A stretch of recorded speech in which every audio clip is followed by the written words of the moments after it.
I'm Cheyenne and I'm going to show you how to wrap your gifts using sustainable materials. Save money and waste by creating reusable Christmas wrap you can use every year.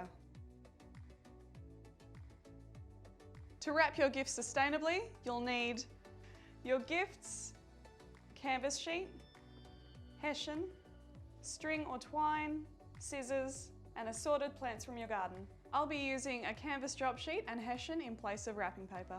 This means that when your presents are unwrapped, you can fold it up and put it away for next year. The first thing you need to do is cut your fabric to suit the size of your gift. I've left enough room on the ends so that when I fold them up, they will overlap, and once they've tied up, they won't fall away. Use twine or thinly cut strips of Hessian to tie up your gifts. A good tip to measure how much twine you need is to pull out the twine across every side, plus a bit extra for the bow. A sprig of rosemary looks gorgeous to really make your gifts festive. Your garden is a treasure trove of organic decorations, so simply look outside and see what you can find. You can use any fabric you've got lying around as a sustainable gift wrap. That's so simple, looks gorgeous, and helps save the planet too.